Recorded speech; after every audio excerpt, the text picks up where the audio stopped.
Hello YouTube family, very good morning. Hi hello అందరికీ నమస్తే. అందరు ఎట్లురు? నేనైతే కొంచెం ఫీవర్తో ఉన్నా. బాగుందా? జ్వరం వచ్చేసింది. రోజు నైట్లో వచ్చి ఒకరోజు చేత కాకుండా అయినట్లు. చూసిరా ఇంత లేట్ అయిందో నేను డ్యూటీకి రావడం. 8 లోపే అక్కడ ఉండాలి.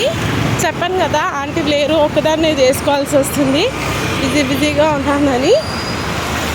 అయినా కూడా చూడు, నాకు జ్వరం వచ్చినా కూడా ఇంకా పిల్లల్ని ఏం లేపుతాం, ఇంకా మా ఆయన ఏం లేపుతాం, ఇంకా లేవట్లేదు. ఒకసారి లేపితే కూడా అయినని సరే కదా అని 4 o'clock వాటర్ వస్తే వాటర్ పట్టుకొని బెడ్షీట్లు, మ్యాట్లు, పిల్లో కవర్స్, యూనిఫామ్స్, పిల్లలకి ఈరోజు సెకండ్ సాటర్డే కదా, టవల్స్, ఇంకేంటి బట్టలు ఫుల్ అయిపోయినాయి.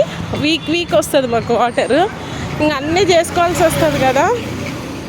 అది ఇంకా పనులన్నీ చేసి అన్నీ చేసేసి గిన్నెలు కడిగేసి కిచెన్ అంతా క్లీన్ చేసి అన్నీ చేసేవరకల్లా 5 అయింది.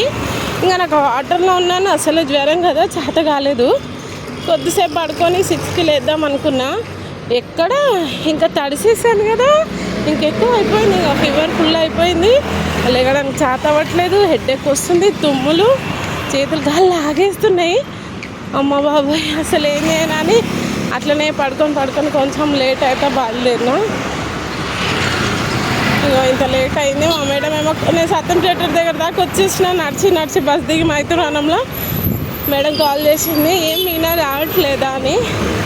ఇంకా నేనే ఇప్పుడు ఒక్కదాన్ని ఉన్నాను కదా, నేను వెళ్ళకపోతే తప్పదు అసలు. ఎవరున్నా లేకుండా నేను వెళ్ళాల్సిందే ఖచ్చితంగా. ఇప్పుడు ఇంతకుముందు మానేసిన ఆంటీ కూడా కొత్త కదా, ఆమెకు సరిగ్గా అర్థం కావద్దు, అయినా కూడా నేను వెళ్ళాల్సిందే. అలాంటి ఇంకెవరు లేనప్పుడు నేను వెళ్ళకపోతే తప్పదు. ఇక ట్యాబ్లెట్ వేసుకొని మార్నింగ్ లేచి ట్యాబ్లెట్ వేసుకొని పడుకున్నా, బెటర్గానే ఉంది కదా అనేసి ఇంకా ఇప్పుడు బయలుదేరి లేట్ అయినా సరే వచ్చిన. ఈరోజు సెకండ్ సాటర్డే కానీ బస్సులు ఖాళీగా ఉండి కొంచెం తొందరగానే వచ్చేసిన. ఈ సత్యం థియేటర్ దగ్గర రాగానే అసలు నాకు చెమటలు, అక్కడ దాకా నడిచేసాను కదా మైత్రివనం నుంచి, చెమటలు గారిపోయి అసలు కాళ్ళు చేతులు లాగి ఏదోలాగా అయిపోయింది. ఒకటేసారి కళ్ళు తిరిగినట్టు ఏదో సంథింగ్ అట్లా అయిపోయి అమ్మ బాబాయ్ అని ఇంకా నా వల్ల అవ్వట్లేదు. ఎందుకు నడుద్దాం అనుకున్నా అంటే లేట్ అయిపోయింది. ఇప్పుడు షేర్ ఆటోలో ఒక అమ్మాయి కూర్చుంది.